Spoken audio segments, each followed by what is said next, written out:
അതിനു മുമ്പ് സ്കൂളിൽ പഠിക്കുമ്പോൾ 1971 SFIയുടെ ഒന്നാം അഖിലേന്ത്യാ സമ്മേളനത്തിൽ അതിൻ്റെ പൊതുസമ്മേളനത്തിൽ പ്രകടനത്തിന് വെങ്കുറിഞ്ഞി SNDP ഹൈസ്കൂളിൽ നിന്ന് 10ാം ക്ലാസ്സിൽ പഠിക്കുമ്പം പോയിട്ടുണ്ട്. മാത്യുമറ്റം എൻ്റെ അടുത്ത സുഹൃത്തും മാത്യുമറ്റത്തിന് വേണ്ടി ഒരുപാട് സഹായം ചെയ്ത ആളാണ് ഞാൻ. അന്ന് ആനുകാലികങ്ങളിലൊക്കെ എഴുതാൻ കാട്ടാറും കന്യകയും അതൊക്കെ അന്ന് എൻ്റെ വീട്ടിലിരുന്ന ജോയ്സി എന്ന് പറഞ്ഞ നോവലൊക്കെ എഴുതുന്നു. ഇപ്പോൾ രാത്രിയിൽ പോസ്റ്റർ ഇട്ട് അടിയന്തരാവസ്ഥ അറബിക്കടലിൽ നിന്നും പറഞ്ഞ് പോലീസ് സ്റ്റേഷൻ്റെ അവിടം വരെ ചെല്ലും, പിന്നെയും തിരിച്ചു വരും.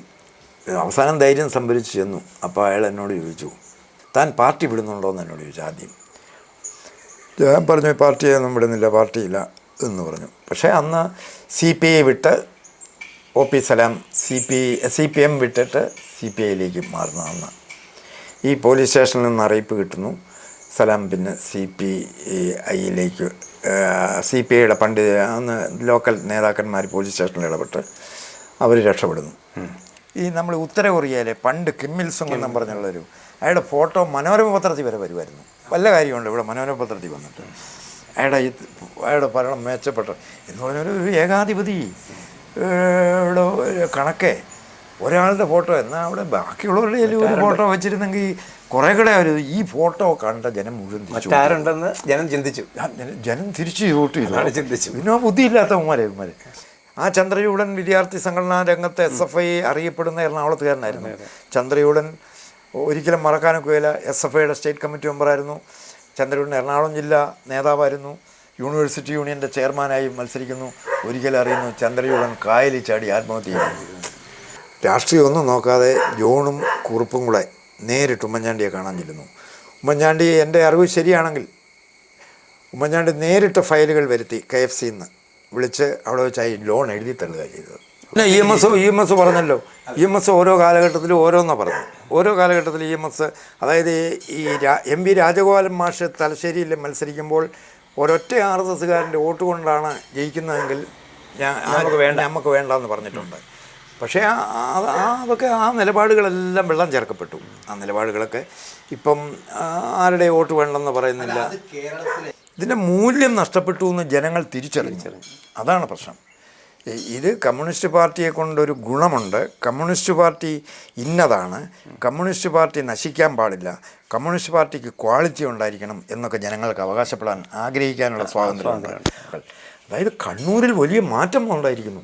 തളിപ്പറമ്പിലും അതായത് പേടിച്ചിട്ടാണ് പലരും അവരുടെ കൂട്ടത്തിൽ നടന്നു പേടിച്ച് പാർട്ടി മെമ്പർമാരും രക്തസാക്ഷികളുടെ കുടുംബവും ഒന്നടങ്കം വോട്ട് ചെയ്തു. കുറേ ആളുകൾ കൺവെൻഷൻ ഒരു കീഴ്വഴക്കം പോലെ സ്റ്റേജിൽ വന്നിരിക്കുന്നു. ആ വന്നിരിക്കുന്ന പലരും തോറ്റവരാണ്, വള്ളപ്പാടിന് തോറ്റവരാണ്. വന്നിരിക്കുന്ന പലരെക്കുറിച്ചും ജനങ്ങൾക്ക് മതിപ്പില്ലാത്തവരാണ്. ഞാൻ അതൊക്കെ വിലയിരുത്തിയിട്ടുണ്ട്. ഒരാ സ്റ്റേജിലിരിക്കുമ്പോൾ അവനല്ലേ ആദ്യം തെറ്റിദ്ധരുത്തേണ്ടത്. ഈ താഴെ സ്റ്റേജിലിരിക്കുന്നതിനോട് ഇതെന്നും പറയുകയല്ലേ. എല്ലാ തെരഞ്ഞെടുപ്പിലും തോൽവിക്കും ഇങ്ങനെയല്ലേ പറയുന്നത്. നേതാവ് എഴുന്നേറ്റ് നിൽക്കുമ്പോഴേ ജനത്തിന് കാര്യം പിടികിട്ടുന്നു. ഈ അയാളുടെ പശ്ചാത്തലവും അയാളുടെ ആകാരവും ഇതൊക്കെ കാണുമ്പം തന്നെ ആളുകൾ അന്നേരെ വിലയിരുത്തും ആളിനെ. ഇപ്പോൾ ഉദാഹരണം ഞാൻ പണ്ട് AKG ഒക്കെ നമ്മളിവിടെ വരുമ്പോൾ AKGയുടെ വസ്ത്രധാരണ ശൈലി, അവരുടെ കഷ്ടപ്പാട് കാലം മാറിയിട്ടുണ്ട്. അതൊക്കെ ആയിക്കോട്ടെ. പക്ഷേ ഒരുമാതിരി ഇപ്പോഴത്തെ നേതാക്കന്മാരുടെ അടുത്ത് പോലും നിൽക്കാൻ പറ്റുമോ? നമ്മുടെ ദേഹം കീറുമല്ലേ. അതുപോലത്തെ ഭയങ്കര പണ്ട് കോൺഗ്രസ്സുകാരെ കുറിച്ച് നമ്മൾ കളിയാക്കുന്ന എങ്ങനെയായിരുന്നു അതിനൊക്കെ പോച്ചോട് ഭയങ്കര നമ്മളെ ദേഹം കീറും അടുത്ത് നിന്ന്. നമസ്കാരം. ഇന്ന് നമ്മോടൊപ്പമുള്ള അതിഥി ശ്രീ PC ഉലഹന്നൻ, മുക്കൂട്ടുതറ സ്വദേശിയാണ്. അദ്ദേഹം വിദ്യാർത്ഥി രാഷ്ട്രീയത്തിലൂടെ പ്രവേശിച്ച് SFIയുടെ കോട്ടയം ജില്ലാ സെക്രട്ടറിയായി ദീർഘകാലം പ്രവർത്തിച്ച അനുഭവ സമ്പത്തുള്ള ഇടതുപക്ഷ സഹയാത്രികനായിരുന്നു. അദ്ദേഹത്തിനോട് അന്ന് ആദ്യകാലത്തെ വിദ്യാർത്ഥി രാഷ്ട്രീയത്തിലുള്ള പ്രവേശനവും അതിനുശേഷമുണ്ടായ രാഷ്ട്രീയ സംഭവ വികാസങ്ങളുമെല്ലാം നമുക്ക് ഒരു സൗഹൃദ ബുദ്ധിയ ചോദിച്ചറിയാം. നമസ്കാരം. നമസ്കാരം. എന്താണ്, ഏത് കാലഘട്ടത്തിലാണ് അങ്ങ് SFIയിൽ പ്രവർത്തനം ആരംഭിച്ചത്? ഞാൻ 1972 മുതലാണ് SFI സംഘടനാ രംഗത്ത് പ്രവർത്തിക്കുന്നത്. അതിനു മുമ്പ് സ്കൂളിൽ പഠിക്കുമ്പോൾ 1971 SFIയുടെ ഒന്നാം അഖിലേന്ത്യാ സമ്മേളനത്തിൽ അതിൻ്റെ പൊതുസമ്മേളനത്തിൽ പ്രകടനത്തിന് വെങ്കുറിഞ്ഞി SNDP ഹൈസ്കൂളിൽ നിന്ന് 10ാം ക്ലാസ്സിൽ പഠിക്കുമ്പം പോയിട്ടുണ്ട്. 71 C ഭാസ്കരനാണ് ആദ്യത്തെ അഖിലേന്ത്യാ പ്രസിഡൻ്റാകുന്നത്. അത് 10ൽ. അത് നാമമാത്രമായ ഒരു ഇതായിരുന്നു. അത് കഴിഞ്ഞ് 72-ൽ കാഞ്ഞിരപ്പള്ളി സെൻറ് ജോൺസ് കോളേജിൽ വന്നപ്പോഴാണ് പ്രീ ഡിഗ്രിക്ക് വന്നപ്പം സജീവ സംഘടനാ പ്രവർത്തനത്തിലേക്ക് വന്നു. അന്ന് SFI എന്നൊക്കെ പറഞ്ഞാൽ കാഞ്ഞിരപ്പള്ളി സെൻറ് ജോൺസ് പോലെയുള്ള ഒരു സ്ഥലത്ത് നമുക്ക് ചിന്തിക്കാൻ പോലും പറ്റത്തില്ല. ആരും SFI എന്ന് പറഞ്ഞാൽ ഒരു അംഗീകരിക്കുന്നില്ല. വിദ്യാർത്ഥി കോൺഗ്രസ്, കാഞ്ഞിരപ്പള്ളി സെൻറ് ജോൺസിലെ ഏറ്റവും പ്രധാനപ്പെട്ട വിദ്യാർത്ഥി സംഘടന KSC മാണി വിഭാഗവും, അന്ന് മാണി വിഭാഗവും, പിന്നീട് KSU ആയിരുന്നു. മുഖ്യവും KSC തന്നെയായിരുന്നു. SFI മത്സരിച്ചാൽ കിട്ടുന്ന ഒരു 60 വോട്ട്, മാക്സിമം ഒരു 60-65 വോട്ട്. പക്ഷേ ആരും SFI നേരെ ദ്രോഹിക്കുകയോ അങ്ങനെയുള്ള യാതൊന്നുമില്ല. കാരണം SFI എന്തെങ്കിലും ആക്രമിച്ചാൽ അത് വലിയ ഭയമായിരുന്നു അവർക്ക് അന്നും. SFI പ്രത്യേകിച്ച് കാഞ്ഞിരപ്പള്ളിക്കൂടെയൊക്കെ പോകുന്നവർക്ക് ഒരു SFI ഒരു പ്രധാനപ്പെട്ട ഒരു അംഗീകാരം, ഒരു കേഡർ സ്വഭാവമുണ്ട്. എല്ലാവർക്കും ഒരു ബഹുമാനം ഉണ്ടായിരുന്നു SFI. പക്ഷേ അവർ മുന്നണി ചേർക്കുക അങ്ങനെയുള്ള പരിപാടികളൊന്നുമില്ല. അതായിരുന്നു അന്നത്തെ ഒരു രാഷ്ട്രീയ പ്രവർത്തനം. പിന്നെ എന്ന് മുതലാണ് ഇത് വിദ്യാർത്ഥി രാഷ്ട്രീയത്തിൽ പ്രസക്തി? അപ്പോൾ SFI ആയിരിക്കുമ്പോൾ തന്നെ അന്ന് വിദ്യാർത്ഥി സംഘടനയിൽ നിൽക്കുമ്പോൾ തന്നെ എൻ്റെ നാട്ടിൽ ഇവിടുത്തെ പാർട്ടി സംഘടനയായിട്ട് എനിക്ക് ഭയങ്കര ബന്ധമായിരുന്നു. 1974 തന്നെ ഞാൻ 72, 73, 74, 73 ഞാൻ KSYF അതിൻ്റെ മെമ്പറാകുന്നു. 74 ആദ്യത്തെ ഒരു പാർട്ടി ഗ്രൂപ്പിൽ അംഗമാകുന്നു. 74 അത് പനിക്കവിൽ ഗ്രൂപ്പിലാണ് എൻ്റെ വീട് ഇരിക്കുന്നിടത്ത്. അത് ആ പ്രദേശത്ത് ഒരുപാട് ആളുകൾ അന്നത്തെ പാർട്ടി ഗ്രൂപ്പിൽ അംഗമായതൊക്കെ ഞാനിപ്പോഴും ഓർക്കുക. അപ്പോൾ നാട്ടിലെ പാർട്ടി ഗ്രൂപ്പും അവിടുത്തെ യുവജന സംഘടനയിലും കോളേജിൽ SFI ആയിരുന്നു. ഇവിടെ വലിയ സമരവും അതിലൊക്കെ പങ്കെടുക്കും. മിച്ചഭൂമി സമരമൊക്കെ നടക്കുമ്പം ഞാൻ ഓർക്കുന്നുണ്ട്. മിച്ചഭൂമി സമരത്തിൻ്റെ വോളണ്ടിയറായിട്ടല്ല, ഈ ജാഥ പോകുന്ന വഴിക്ക് ഓടും കൂട്ടത്തിൽ. അന്ന് EMS, AKG അവരുടെ യോഗങ്ങളൊക്കെ വരുമ്പം വന്ന് യോഗത്തിൻ്റെ ഫ്രണ്ടിലിരുന്നത് കേൾക്കാനും, അങ്ങനെ എന്തുകൊണ്ടോ ഒരു ഇടതുപക്ഷ അതിനെന്നെ സഹായിച്ചത്. ഈ സ്കൂളിൽ പഠിക്കുമ്പം ഞാൻ ഓർക്കുന്നത്, എന്നെ മലയാളം പഠിപ്പിച്ചൊരു വിവേകാനന്ദൻ സാറുണ്ട് SNDP ഹൈസ്കൂളിൽ. ആ സാറിൻ്റെ സ്വാധീനം എന്നെ വല്ലാതെ ചെലുത്തിയിട്ടുണ്ട്. എന്നെ മാത്രമല്ല, അന്ന് ആ സ്കൂളിൽ ഞങ്ങളെ 10ാം ക്ലാസ്സിൽ പഠിച്ചുകൊണ്ടിരുന്ന വിദ്യാർത്ഥികളൊട്ടാകെ സ്വാധീനം ചെലുത്തി. മാത്യു മറ്റം അന്നത്തെ ഒരു എഴുത്തുകാരനായിരുന്നു. മണിമല സ്വദേശിയാണല്ലേ? അല്ല, പമ്പാവാലിലായിരുന്നു പുള്ളി താമസിച്ചുകൊണ്ടിരുന്നത്. മാത്യുമറ്റം എൻ്റെ അടുത്ത സുഹൃത്തും മാത്യുമറ്റത്തിന് വേണ്ടി ഒരുപാട് സഹായം ചെയ്ത ആളാണ് ഞാൻ. അന്ന് ആനുകാലികങ്ങളിലൊക്കെ എഴുതാൻ കാട്ടാറും കന്യകയും അതൊക്കെ അന്ന് എൻ്റെ വീട്ടിലിരുന്ന ജോയ്സി എന്ന് പറഞ്ഞ നോവലൊക്കെ എഴുതുന്നു. അപ്പോൾ മാത്യുമറ്റം അന്ന് സ്കൂളിലെ തെരഞ്ഞെടുപ്പിൽ SFI തോറ്റു, ഒരു സീറ്റിൽ തോറ്റു. എബ്രഹാം മാത്യു എന്ന് പറയുന്ന കോൺഗ്രസിൻ്റെ KSUവിൻ്റെ നേതാവ് ജയിച്ചു. പക്ഷേ ഒരു സീറ്റ് ഞങ്ങളത് ഈ മാത്യുമറ്റം ഉത്സാഹിച്ച് ഒരു സീറ്റ് അഡ്ജസ്റ്റ് ചെയ്തിട്ട് അവിശ്വാസ പ്രമേയം പാസ്സാക്കി. അന്ന് ഈ അവിശ്വാസ പ്രമേയം പാസ്സാക്കുക എന്നൊക്കെയുള്ളൊരു അത്ഭുതമാണ്. മാത്യുമറ്റം സ്കൂൾ ലീഡറായി. പിന്നെ നടത്തിയ ഒരു ഐതിഹാസികമായൊരു സമരം അവിടുത്തെ ഹെഡ് മാസ്റ്റർ ഒരു VK നാണു പുള്ളിയെ ട്രാൻസ്ഫർ ചെയ്യണമെന്നും പറഞ്ഞുകൊണ്ട്, വിദ്യാർത്ഥി വിരുദ്ധവും സ്കൂൾ വിരുദ്ധ നടപടികളുള്ള ഒരു സാറാണെന്നും പറഞ്ഞുകൊണ്ട് ഭയങ്കര പ്രക്ഷോഭം നടത്തി ആ സാറിനെ ട്രാൻസ്ഫർ ആക്കണമെന്നും പറഞ്ഞു. അപ്പോൾ ആ സമരം ഭയങ്കര സമരമായിരുന്നു. ആ സമരത്തിലൊക്കെ നമ്മുടെ അന്ന് SFIയുടെ അന്ന് കൊല്ലം ജില്ലയിലായിരുന്നു ഈ വെൺകുറിഞ്ഞി, എങ്കിലും കാഞ്ഞിരപ്പള്ളി താലൂക്കുമായിട്ടായിരുന്നു ബന്ധം പാർട്ടിപരമായിട്ട്. അപ്പം VP ഇസ്മായിലാണ് അന്ന് താലൂക്ക് സെക്രട്ടറി SFIയുടെ. SFI ഉണ്ടായതിനു ശേഷം KSF തൊട്ടേ KSFലും ഒക്കെ ഇസ്മായിലാണ് ഇവിടെ വരികയും ഈ സമരങ്ങൾക്ക് നേതൃത്വം കൊടുക്കുകയൊക്കെ ചെയ്തു. കോളേജിൽ എന്ന് പറയുന്നത് കോളേജിലെ പഠനവും നാട്ടിലെ രാഷ്ട്രീയ പ്രവർത്തനവും കൈവിടാതെ കൊണ്ടുപോയി. ഈ 2 വർഷക്കാലം പ്രീ ഡിഗ്രി പഠനം കഴിഞ്ഞതിന് ശേഷം ചങ്ങനാശ്ശേരി അടിയന്തരാവസ്ഥ 75 കാലം. അപ്പോൾ എമർജൻസി വരുന്നു. എമർജൻസി വരുന്ന ആ ഒരു സമയം എന്ന് പറയുന്നത് ഒരു ഭയങ്കരമായ, നമ്മൾ ആവേശകരമായി ഇപ്പോൾ വിപ്ലവം നടക്കും, മാറ്റം അടിയന്തരമായി നടക്കുമെന്ന് ഞങ്ങളെപ്പോലെയുള്ള ആയിരക്കണക്കിന് ചെറുപ്പക്കാരിങ്ങനെ വിശ്വസിച്ച് നടക്കുന്ന സമയത്താണ് അടിയന്തരാവസ്ഥ വരുന്നത്. എരുമേലിലാണ് പേര് കേട്ട ഒരു SI പ്രഭാകരൻ നായർ, അന്ന് ചാർജ് പ്രഭാകരൻ നായർ, ഷർട്ട് പൊക്കിയിട്ട് വെട്ടുന്ന ആളാണെന്നുള്ളൊരു പ്രഭാകരൻ നായർ.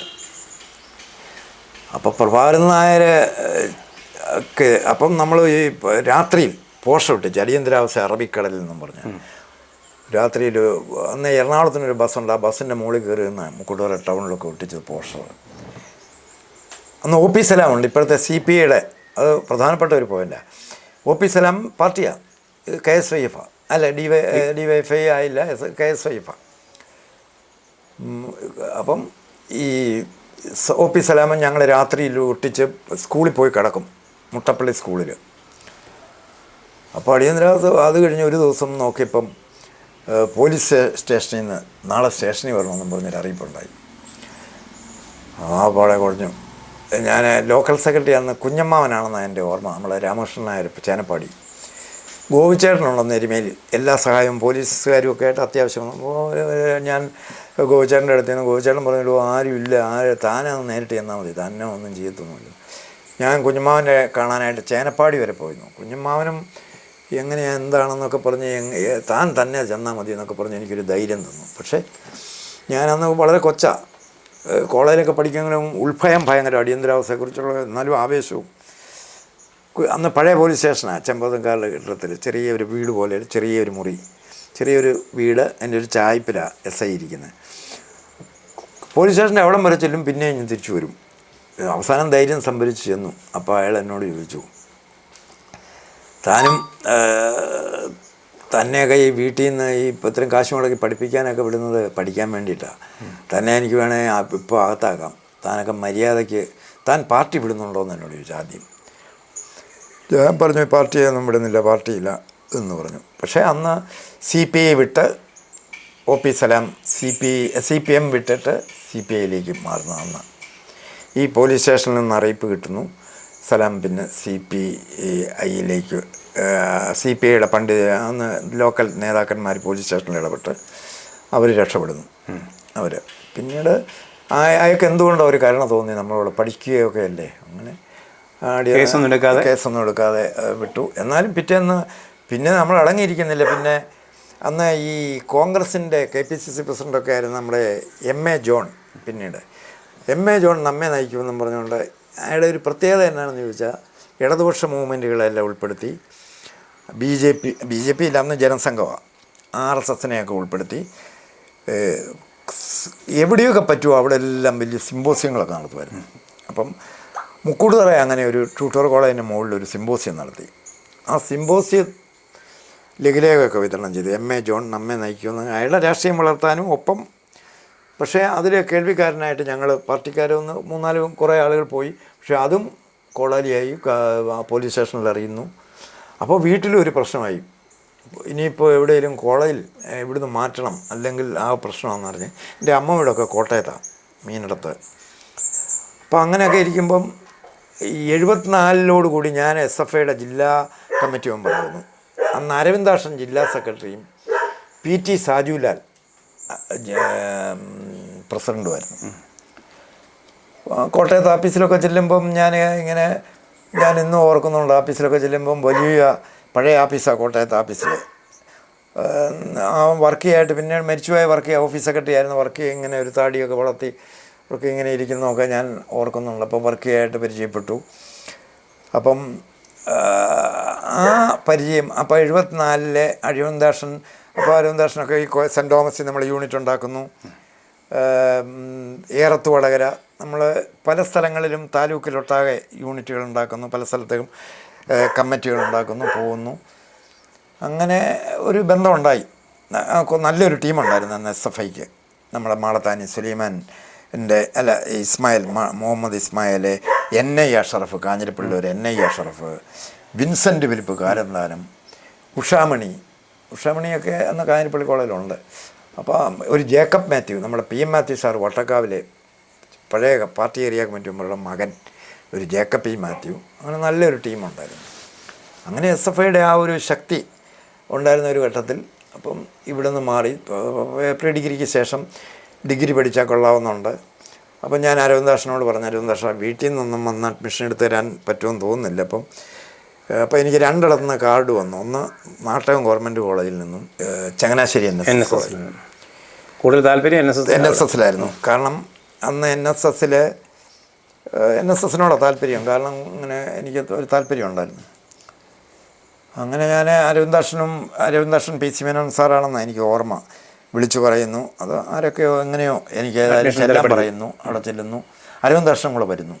അങ്ങനെ അവിടെ അഡ്മിഷൻ കിട്ടുന്നു. അപ്പോൾ അടിയന്തരാവസ്ഥയുടെ തീക്ഷ്ണം വളരെ ഇതായിട്ടുള്ള സമയം 76 ആയി അന്നേരത്തിനും. അപ്പോൾ അടിയന്തരാവസ്ഥയിലെ ക്ലാസ് തെരഞ്ഞെടുപ്പാണ്. ക്ലാസ്സിൽ മറ്റേ പൊതു തെരഞ്ഞെടുപ്പില്ല. SFIയുടെ സ്ഥാനാർത്ഥിയായിട്ട് പൊളിറ്റിക്സ് ഡിപ്പാർട്ട്മെൻറ്റിലെ BA 1ാം വർഷ ക്ലാസ്സിൽ ഞാനും മത്സരിക്കുന്നു. AISFൻ്റെ സ്ഥാനാർത്ഥിയായിട്ട് കളനിക്കാട് പുരുഷോത്തമപിള്ളയുടെ മകൾ ശശികലയാണെന്ന് തോന്നുന്നു മത്സരിക്കുന്നു. KSU ജയിച്ചു. ഞാൻ ഓരോ വോട്ടും, ഞങ്ങൾ ഇടതുപക്ഷം 2ആയിട്ട് മത്സരിച്ചപ്പോൾ ഞങ്ങൾ രണ്ടുപേരും തോറ്റു. KSU ജയിക്കുന്നു.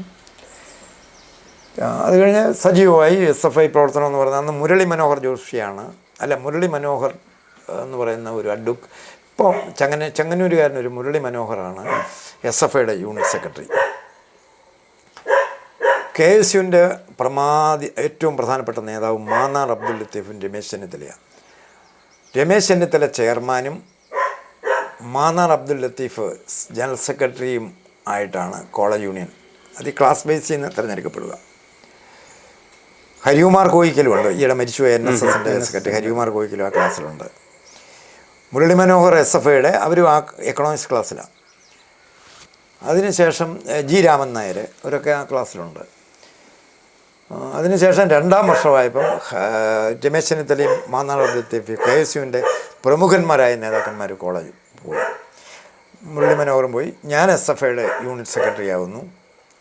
ഒരു സജീവൻ ദേവസ്വം ബോർഡ് ജോലി കിട്ടിയ ചങ്ങനാശ്ശേരി മധുമൂലക്കാരനൊരു സജീവ് SFI നേതാവായിട്ടുണ്ട്. ഇവരെല്ലാം ഒരുമിച്ചുണ്ടായിരുന്നവരാ.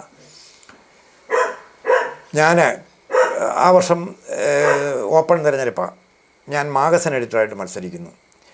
അതിശക്തമായ തിരഞ്ഞെടുപ്പ് പോരാട്ടം. അപ്പം BJP ABVP വിദ്യാർത്ഥി ജനതയുണ്ടാകുന്നു.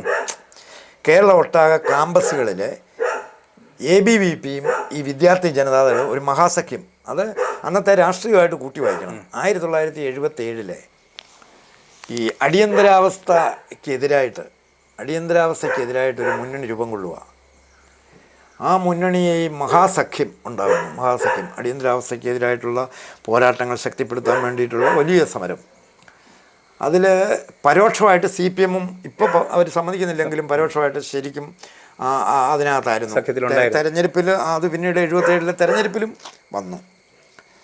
അത് ആ മുന്നണി 79 ഞങ്ങൾ ഒരുമിച്ച് USM എന്നും പറഞ്ഞാൽ മത്സരിക്കുന്നത്.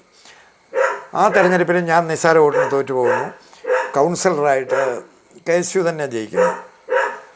അപ്പോഴത്തേനും അടിയന്തരാവസ്ഥ പിൻവലിക്കുന്നു. അടിയന്തരാവസ്ഥ കംപ്ലീറ്റ് പിൻവലിച്ച് ശേഷമുള്ള ഓരോ ദൈനംദിനമായ വാർത്തകൾ പത്രങ്ങളിലൂടെ അറിയുന്നു.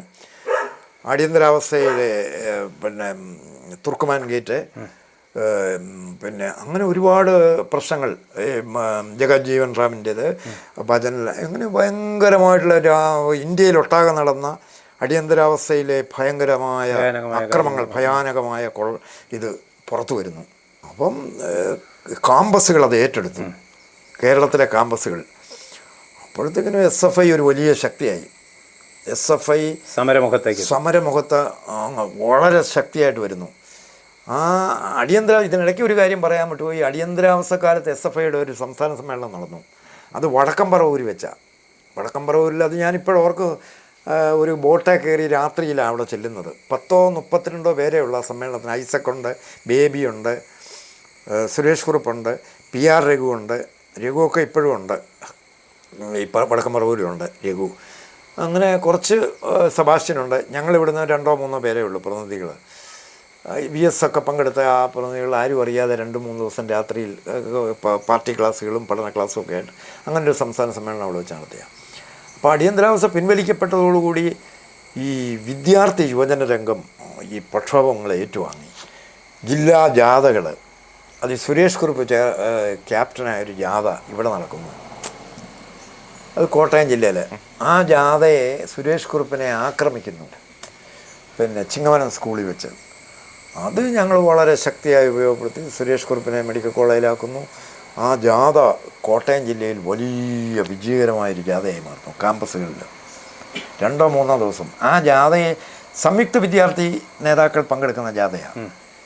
KSC ഈ വിദ്യാർത്ഥി ജനതാദളിൻ്റെ അന്നത്തെ നേതാക്കന്മാരായിട്ടുള്ള ഒരുപറ്റം ആളുകൾ ഈ ജാഥയുടെ ക്യാപ്റ്റന്മാരും ജാഥയിൽ പങ്കെടുക്കുന്നു. പിന്നെ ഈ ABVPയിലുണ്ടായിരുന്ന ഈ വിദ്യാർത്ഥി ജനതാദളിൽ വന്ന ആളുകളെല്ലാവരും ഈ ജാഥയിലുണ്ട്. അങ്ങനെ ഈ ജാഥ ഒരു ക്ലച്ച് പിടിച്ചു ഭയങ്കരമായിട്ടും. അപ്പം 77, 78 77 തെരഞ്ഞെടുപ്പിൽ മഹാസഖ്യം വിജയിക്കുന്നു. അത് എനിക്ക് തോന്നുന്നത് 77 78 ആണ് SFIയുടെ 6ാം സംസ്ഥാന സമ്മേളനം എറണാകുളത്ത് വെച്ച്. കോടിയേരി ബാലകൃഷ്ണൻ സെക്രട്ടറിയാണ്. 6ാം സംസ്ഥാന സമ്മേളനമാണ് SFIയുടെ വളർച്ചയ്ക്ക് വലിയ പങ്കുവഹിച്ചത്. 6ാം സംസ്ഥാന എറണാകുളത്ത് വെച്ച് നടന്ന സംസ്ഥാന സമ്മേളനത്തിൽ ഈ ക്യാമ്പസുകളിലെ SFI മുന്നേറ്റം ആരംഭിക്കുക അവിടെ വെച്ച്. അതിനുശേഷം പിന്നീടുള്ള ക്യാമ്പസിൽ എവിടെയൊക്കെ പുറകിൽ പോയോ അവിടെ എല്ലാം SFI മുന്നേറുക. അതിൻ്റെ ഫലമായിട്ട് 78 79 യൂണിവേഴ്സിറ്റി യൂണിയൻ രംഗത്ത് യൂണിവേഴ്സിറ്റി യൂണിയനുകൾ ജനറൽ കൗൺസിലേക്ക് നടന്ന തെരഞ്ഞെടുപ്പിൽ മിക്ക കോളേജുകളിലും അന്ന് കേരള യൂണിവേഴ്സിറ്റിയാണ് SFIക്ക് വലിയ മുന്നേറ്റം ഉണ്ടായി. ആ മുന്നേറ്റത്തിൻ്റെ ഫലമായി സുരേഷ് കുറുപ്പ് ചെയർമാനാകുന്നു യൂണിവേഴ്സിറ്റി യൂണിയൻ. അതൊക്കെ ഒരു അത്ഭുതം സൃഷ്ടിച്ച സംഭവമാണ്. ഞാൻ ചങ്ങനാശ്ശേരി NSS കുറുപ്പ് ചെയർമാനാകുന്നത് അതിനു മുമ്പാണ്. അതിന് ശേഷമാണ് ഞാൻ കൗൺസിലറായിട്ട് അവിടെ നിന്ന് വരുന്നത്. ഞാൻ വരുമ്പം ചന്ദ്രചൂഡനാണ് ചെയർമാൻ, 2ാം ഇത് കുറുപ്പിന് ശേഷം. ആ ചന്ദ്രചൂഡൻ വിദ്യാർത്ഥി സംഘടനാ രംഗത്ത് SFI അറിയപ്പെടുന്ന എറണാകുളത്തുകാരനായിരുന്നു. ചന്ദ്രചൂഡൻ ഒരിക്കലും മറക്കാനൊക്കുകയില്ല. SFIയുടെ സ്റ്റേറ്റ് കമ്മിറ്റി മെമ്പറായിരുന്നു. ചന്ദ്രചൂഡൻ എറണാകുളം ജില്ലാ നേതാവായിരുന്നു. യൂണിവേഴ്സിറ്റി യൂണിയൻ്റെ ചെയർമാനായി മത്സരിക്കുന്നു. ഒരിക്കലും അറിയുന്നു ചന്ദ്രചൂഡൻ കായലിൽ ചാടി ആത്മഹത്യ ചെയ്യുന്നു. സങ്കടമായിരുന്നു. കാരണം ചന്ദ്രചൂഡനെ കല്യാണമൊക്കെ കഴിച്ച് ഒരു ലോൺ എടുത്ത മറ്റൊരു അന്നത്തെ KFC എന്നാണെന്ന് എനിക്ക് തോന്നുന്നത് ലോൺ എടുത്തൊരു സ്റ്റുഡിയോ തുടങ്ങി. അത് ജപ്തിയും അന്ന് കഷ്ടപ്പെട്ട ഒരു പാവപ്പെട്ട കുടുംബത്തിലായിരുന്നു ചന്ദ്രചൂഡൻ. ആ ജപ്തി അതാ ഈ കുറുപ്പും ഈ CP ജോണും എന്നും പറയാറുള്ള ഒരു കാര്യം ഞാൻ ഓർക്കുക. അങ്ങനെ ഈ കായലിൽ ചാടി ആത്മഹത്യ ചെയ്ത് കഴിഞ്ഞ് ഈ കുറുപ്പിനെയും ജോണിനെയും കാണാനായിട്ട് ചന്ദ്രചൂഡൻ്റെ ഭാര്യ ചെല്ലുന്നു. അന്ന് ഉമ്മൻചാണ്ടി ഈ ധനകാര്യ വകുപ്പ് മന്ത്രിയാണ് UDFൻ്റെ. ഇവർ കരഞ്ഞ് ഇവർ പറഞ്ഞ് ഞങ്ങൾക്ക് ഒരു മാർഗ്ഗമില്ല, ഈ ലോൺ അടയ്ക്കാൻ മാർഗ്ഗമില്ല, എന്താ ചെയ്യേണ്ടത്. അയാൾ മരിച്ചും പോയി. രാഷ്ട്രീയം ഒന്നും നോക്കാതെ ജോണും കുറുപ്പും കൂടെ നേരിട്ട് ഉമ്മൻചാണ്ടിയെ കാണാൻ ചെല്ലുന്നു. ഉമ്മൻചാണ്ടി എൻ്റെ അറിവ് ശരിയാണെങ്കിൽ ഉമ്മൻചാണ്ടി നേരിട്ട് ഫയലുകൾ വരുത്തി KFCന്ന് വിളിച്ച് അവിടെ വെച്ചായി ലോൺ എഴുതി തള്ളുക ചെയ്തത്. വലിയ ലോൺ. ഒരു മനുഷ്യനെ സഹായിച്ച് അതെന്നും സുരേഷ് കുറുപ്പും ജോണും മിക്കവാറും ഞങ്ങൾ പല പഴയ കാലങ്ങളൊക്കെ സംസാരിക്കുന്ന കൂട്ടത്തിൽ അതൊക്കെ സംസാരിക്കാറുണ്ട്. അങ്ങനെ ആ ഒരു കാലഘട്ടത്തിലാണ് ഞാൻ SFIയുടെ ജില്ലാ സെക്രട്ടറി ആകുന്നു. കോട്ടയം ജില്ലാ secretary. Sebastian state joint secretary ആകുന്നു. കേരളത്തിൽ വിദ്യാർത്ഥി യുവജന രംഗത്ത് വലിയ ഉണർവുണ്ടാകുന്നു. അതായത് നമ്മൾ KSC കേരള വിദ്യാർത്ഥി കോൺഗ്രസ്, മാണി കേരള കോൺഗ്രസ്, അങ്ങനെ കേരള കോൺഗ്രസിൻ്റെ വിദ്യാർത്ഥി സംഘടന SFI ആയിട്ട് കൂട്ടുകൂടാൻ ധൈര്യമായിട്ട് വരുന്നു. നമ്മളെ ഒരു കൗൺസിലർ സിദ്ധാന്തം പ്രയോഗം, അത് ഞാനും കുറുപ്പും കൂടെ ഞങ്ങൾ ആലോചിച്ച് കണ്ടെത്തിയ ഒരു തീരുമാനമാണ്. അന്ന് സുരേഷ് നമ്പൂതിരിയുണ്ട് എൻ്റെ കൂടെ, സിനിമാ സംവിധായകനൊക്കെ നമ്പൂരി ജില്ലാ പ്രസിഡൻറ്റും ഞാൻ സെക്രട്ടറിയും, ഹരികുമാർ ജില്ലാ പ്രസിഡൻറ്റും ഞാൻ സെക്രട്ടറിയും ഒക്കെ, സെബാസ്റ്റ്യൻ ജില്ലാ പ്രസിഡൻറ്റും ഞാൻ സെക്രട്ടറി, അങ്ങനെ 3 പേരുടെ കൂട്ടത്തിൽ ഞാൻ വർക്ക് ചെയ്തിട്ടുണ്ട്. അപ്പം ഈ ഒരു കൗൺസിലർ മാത്രം മത്സരിക്കുന്നു SFI കോളേജുകളിൽ. ശക്തിയില്ലാത്തടത്ത് ഒരു കൗൺസിലർ മാത്രം വിജയിപ്പിച്ച് അതിൻ്റെ ഫലമായിട്ട് ആർക്കും നമ്മളോട് ശത്രുതയില്ല. ബാക്കി വോട്ടെല്ലാം അവർക്ക് കിട്ടുമെന്ന് അവർ പ്രതീക്ഷിച്ചു. KSCക്കാർ പ്രതീക്ഷിച്ചു എന്നാൽ ഇവർക്കൊരു വോട്ട് ചെയ്തേക്കാം. മറ്റോരോ KSCക്കാരും വിചാരിച്ചു അവരെ നമുക്ക് ഒരു വോട്ട് ചെയ്തേക്കാം. KSCക്ക് ഒരു കൗൺസിലറും KSUവിന് ഒരു കൗൺസിലറും കൊടുത്ത് അവർ മുന്നണി ഉണ്ടാക്കുന്നത്. KSCക്കാർ സത്യത്തിൽ അവർക്ക് KSUവിന് കൊടുക്കേണ്ട ഒരു കൗൺസിലർ വോട്ട് നമുക്ക് ചെയ്യും. KSUക്കാർ KSCക്ക് ഒരു കൗൺസിലർ വോട്ട് നമുക്ക് ചെയ്യും. അങ്ങനെ അത് വൻ ഭൂരിപക്ഷത്തിൽ ജയിച്ചു, ക്ലച്ച് പിടിച്ചു. 12-ൽ പരം കൗൺസിലർ കോട്ടയം ജില്ല, കേരള യൂണിവേഴ്സിറ്റി കോട്ടയം ജില്ല എന്നുണ്ടാകുന്നു. KK ജോസഫ് അന്ന് ജില്ലാ സെക്രട്ടറി, അവറാച്ചനും ജില്ലാ സെക്രട്ടറി ആയിരുന്ന കാലഘട്ടമാണ്. അവറാച്ചനും KK ജോസഫും 2 പേരും. അവരെല്ലാം അത്ഭുതപ്പെട്ടു പോയി. അതൊരു വലിയ നീക്കമായിരുന്നു. അത് അത് ഭയങ്കരമായിട്ടും അവിടം തൊട്ട് ഇങ്ങോട്ട് കേരള യൂണിവേഴ്സിറ്റി സത്യത്തിൽ SFIയുടെ കയ്യിലാകുക. കാമ്പസുകളിൽ എല്ലായിടത്തും SFIക്ക് ഒരു അംഗീകാരം ഉണ്ടാകുന്നു. അത് ഇപ്പോഴത്തെ ഇത് വെച്ച് കൂട്ടി വായിക്കേണ്ടതുമാണ്. ഇപ്പോഴത്തെ SFIക്കാരൊക്കെ പഠിക്കേണ്ടതാണ്. ഇപ്പോഴത്തെ SFIക്കാരെ കുറിച്ചൊക്കെ കേൾക്കുന്നത് നമുക്ക് വളരെ മോശം, പഠിക്കാതെ പരീക്ഷയെ പാസ്സാകുന്നതും അങ്ങനെയൊക്കെയുള്ള എത്രയോ സംഭവങ്ങൾ കേൾക്കുക. അതൊക്കെ ഞങ്ങൾ പഴയ ആളുകൾ ഇപ്പോഴും ചർച്ച ചെയ്യാറുണ്ട്. ഇവരുടെ ഈ പോക്ക് എങ്ങോട്ടാണെന്നും അതൊക്കെ ഞങ്ങൾ ചർച്ച ചെയ്യണം. അന്ന് ഞാനൊക്കെ NSS പഠിക്കുമ്പോഴും SFIക്കാരോടൊരു ബഹുമാനം അധ്യാപകർക്കും ബാക്കിയുള്ളവർക്കും. നമ്മൾ കാമ്പസിൽ എതിർ വിദ്യാർത്ഥി സംഘടനകൾക്ക് ആർക്കും നമ്മളോട് വളരെ കാര്യമായിട്ട്. അതിൻ്റെ ഏറ്റവും നല്ല ഉദാഹരണമാണ് സുരേഷ് കുറുപ്പിനോടുമൊക്കെയുള്ള ആ ഒരു വലിയ ബഹുമാന്യത. കുറുപ്പ് SFIയുടെ സംസ്ഥാന പ്രസിഡൻ്റൊക്കെ ആയി വന്നാൽ പോലും പ്രസിഡൻ്റൊക്കെ ആയി വന്നാൽ പോലും കുറുപ്പിനോടൊക്കെ എന്നെ ബഹുമാനമാണ് ബാക്കി ഇതര സംഘടനകൾക്കും ഒക്കെ ബാക്കി. അപ്പോൾ അത് ഇന്നത്തെ ഒക്കെ അവർ കളഞ്ഞു കുളിച്ചു എന്നാണ് എനിക്ക് തോന്നുന്നത്. കളഞ്ഞു കുളിച്ചു കയ്യിലിരിപ്പ് കൊണ്ട്. അപ്പോൾ പിന്നെ അന്ന് നമ്മൾ പാർട്ടിക്ക് ഒരു തരം ഒരു അനുസരണയോട് കൂടിയാണ് നിന്നത്. എന്ന് പറഞ്ഞാൽ പാർട്ടിയുടെ ജില്ലാ സെക്രട്ടറി അവരൊക്കെ പറയുന്ന കാര്യങ്ങൾ നമ്മൾ ഒരു കേഡർ സ്വഭാവം കാത്തു സൂക്ഷിച്ചിരുന്നു. ഒരു അനധികൃതമായൊരു പണപ്പിരിവ് പോലും നടത്താൻ പറ്റത്തില്ല. നമ്മളിപ്പോൾ ഒരു സംസ്ഥാന സമ്മേളനം, ഒരു സംസ്ഥാന പഠന ക്യാമ്പൊക്കെ നടത്തണമെങ്കിൽ നമ്മൾ ചാനലിൽ കൊടുത്ത് ചോദിച്ച് ആ പാർട്ടിയിൽ നിന്ന് ആരെങ്കിലും വന്ന് ഒരുമിച്ച് പോയി അങ്ങനെയൊക്കെ സീമാട്ടിയിലാണെങ്കിലും ഞങ്ങൾ പലയിടത്തും അങ്ങനെയാണ് പിരിക്കുന്നത്. ഇന്നത്തെ ഗതി ചിലർ പറയുന്നത് കേട്ട് ഞങ്ങൾ അന്തം വിട്ടുപോയി. നേരിട്ട് ജോസ് ജോർജ് നേരിട്ട് പോയി പിരിക്കാനുള്ള ധൈര്യമായിരിക്കുന്നു. ഒരു സെക്യൂരിറ്റി ഉണ്ടെങ്കിൽ നേരിട്ട് പോയി പണം സമ്പാദിക്കാൻ SFIക്കാർക്ക് കഴിയുന്നു. DYFIക്കാർക്ക് സ്വന്തമായ ആഫീസും സ്വന്തമായ സംവിധാനങ്ങളും. ഒരു വിപ്ലവം നടത്തേണ്ട പാർട്ടിക്ക് വലിയ ഓഫീസും കാര്യങ്ങളും ഒക്കെ ആയിരിക്കുന്നു DYFIക്ക് പോലും. അപ്പോൾ അവർക്ക് സ്വന്തമായിട്ട് കാര്യങ്ങൾ നടത്താം. പാർട്ടി ഒരു CPM എങ്ങനെയാണോ അങ്ങനെയാണ് DYFI. അവർക്ക് സ്വന്തമായ ആഫീസുകൾ, സ്വന്തമായ കാര്യങ്ങൾ, ഇതൊക്കെയാണ് അവരുടെ സ്വഭാവം. അന്ന് അങ്ങനെയൊന്നുമല്ല. SFI എന്നൊക്കെ പറഞ്ഞാൽ ത്യാഗം അനുഭവിക്കുന്നവരാണ് ഇതിനകത്ത്. ഒരു പാർട്ടി ഓഫീസിലൊക്കെ ജീവിക്കുന്ന, പാർട്ടി ഓഫീസ് വീട്ടിലൊക്കെ വല്ലപ്പോഴും വരുന്നത്. പാർട്ടി ഓഫീസിൽ ജീവിക്കുമ്പോൾ SFIയുടെ ജില്ലാ സെക്രട്ടറി എന്നുള്ള നിലയ്ക്ക് അവിടെ ചന്ദ്രൻ ചേട്ടൻ്റെ ഇന്ദ്രപ്രസ്ഥം ഹോട്ടലിൽ ഭക്ഷണം കഴിക്കാം. എന്നും ഈ രാവിലെ എഴുന്നേറ്റ് ഈ സമരത്തിന് അതൊക്കെ ഓർക്കുക. ഇപ്പം നമ്മൾ NSSൽ നിന്ന് ഒരു വശത്ത് നിന്ന് സമരം തുടങ്ങും. നമ്പൂരി വന്നു കഴിയുമ്പോൾ നമ്പൂരി വേറൊരു വശത്ത് നിന്ന് MD ബസേലിയസ് കോളേജിൻ്റെ അവിടെ നിന്ന് തുടങ്ങും. ഈ സമരം പിള്ളേരെല്ലാം വന്ന് നമ്മളെ ഇങ്ങനെ കൊണ്ടുവന്ന് കളക്ട്രേറ്റിൻ്റെ അവിടുത്തെ ഒരു ധർണയും പരിപാടി, ഒരു പ്രസംഗമൊക്കെ കഴിയുമ്പം പിരിഞ്ഞു പോകും. അപ്പോൾ അന്ന് രസകരമായ ഒത്തിരി അനുഭവങ്ങളുണ്ടായിട്ടുണ്ട്. അപ്പോൾ ഈ ധർണയൊക്കെ ഉച്ചയാകുമ്പോഴത്തേനും ഈ സമരം എല്ലാം കഴിഞ്ഞ് വന്ന് വൈകുന്നേരം വല്ല ആഴ്ചയിൽ ഒരു പ്രാവശ്യമൊക്കെ സിനിമയ്ക്ക് ചെല്ലുമ്പോഴേ ഈ കുട്ടികളെ നമ്മളെ രക്ഷകർത്താക്കളുടെ കൂട്ടത്തിൽ സിനിമയ്ക്ക് വരും. അവർ സെക്കൻഡ് ഷോയ്ക്ക് ഫസ്റ്റ് ഷോയ്ക്ക് വരും. അപ്പോൾ ഓടി വന്ന കുട്ടികൾ നമ്മളോട് ചോദിക്കുന്നു, ചേട്ടൻ നാളെ സമരമുണ്ടോ? ചേട്ടൻ ചോദിക്കും, നമ്മളോട് ചോദിക്കുക. ഒന്ന്. രണ്ടാമത് ഏറ്റവും രസകരമായ സംഭവം, അവൻ്റെ ഡാഡിയോടും മമ്മിയോടും ഞാൻ ചൂണ്ടിക്കാണിക്കുന്നത് ആ നിൽക്കുന്ന സഖാക്കളാണ് ഞങ്ങളിവിടെ സമരവും കൊണ്ട് വരുന്നത്. അപ്പോൾ അവരുടെ ഒരു ഹൃദയം, അവരുടെ ഒരു ഇവനൊക്കെ ഞങ്ങളുടെ പഠിക്കാൻ വേണ്ടിയിട്ട്. അപ്പോൾ ഞങ്ങളതൊക്കെ അന്നത്തെ ഒരു വലിയ പ്രതീക്ഷയല്ലേ. നമ്മുടെയൊക്കെ ഇതെങ്ങനെയാണേലും വിപ്ലവം വരും. നമുക്ക് അന്ന് നിരന്തരമായി പാർട്ടി ക്ലാസ്സുകളിലെല്ലാം പങ്കെടുക്കും. അതായത് മതത്തിനെതിരെ, വൈരുദ്ധ്യാധിഷ്ഠിത ഭൗതികവാദം, ചരിത്രാധിഷ്ഠിത ഭൗതികവാദം, പാർട്ടി ക്ലാസ്സുകൾ P. രവീന്ദ്രനാഥിൻ്റെ, ശിവദാസ മേനോൻ്റെ പാർട്ടി പരിപാടിയെക്കുറിച്ചുള്ള ക്ലാസ്, സാമ്പത്തിക ശാസ്ത്രം ക്ലാസ്, നിരന്തരമായ പാർട്ടിയെക്കുറിച്ചൊരു അവയർനെസ്, അവബോധം നമുക്കുണ്ടായി. അപ്പം അതിനനുസരിച്ച് ഇന്നിപ്പോൾ അത് മാറ്റം വന്നു. കാരണം അന്ന് ലോകത്തിലെ വിപ്ലവം നടത്തി അധികാരത്തിൽ വന്ന കമ്മ്യൂണിസ്റ്റ് രാജ്യങ്ങളുണ്ട്. അതെല്ലാം ആവേശകരമാണ്. അപ്പം ഇന്നതെല്ലാം പോയതുകൊണ്ട് ആളുകൾക്കിപ്പം ഈ ഒരു നല്ല സമരം പോലും ഒരു വിപ്ലവ പാർട്ടിയെ കൊണ്ട് എനിക്ക് തോന്നുന്നത് ഈ വിപ്ലവം എന്നുള്ള ജനാധിപത്യ വിപ്ലവം എന്നൊക്കെ പറയുമെന്നല്ലാതെ ഒരു നല്ല സമരം പോലും നടത്താൻ ഇപ്പോഴത്തെ വിജയിപ്പിക്കാൻ പാടായിരിക്കും. കാരണം ടെക്നോളജിയും പ്ലാനിങ്ങും ലോകവ്യവസ്ഥ തന്നെ മാറി. ശരിക്കും ഒരു പണ്ടാണ് റഷ്യ പോലെ, ചൈന പോലെ, ക്യൂബ പോലെ, കൊറിയ പോലെ എന്നൊക്കെ പറയാൻ ആവേശകരമായിട്ട് നമുക്കൊരു സ്വപ്നം കാണാമായിരുന്നു. ഇന്നതൊക്കെ പോയി ഇന്ന് അതെല്ലാം മൂടി വയ്ക്കപ്പെടുകയാണ്. സത്യത്തിൽ അതൊക്കെ പറയണം. നമ്മൾ കാലത്തിനനുസരിച്ച് ഇപ്പോൾ യൂറോപ്പിലൊക്കെ കമ്മ്യൂണിസ്റ്റ് പാർട്ടി സോഷ്യൽ ഡെമോക്രാറ്റുകളായി മാറി. അവർ കമ്മ്യൂണിസ്റ്റ് പാർട്ടി എന്നുള്ള പേര് പോലും ഉപയോഗിക്കുന്നില്ല. എല്ലാവരും ടൂറൊക്കെ പോകുന്നില്ലേ യൂറോപ്പിലൊക്കെ. അന്വേഷിക്കണം. എൻ്റെ മക്കളൊക്കെ ഉണ്ട് യൂറോപ്പിൽ.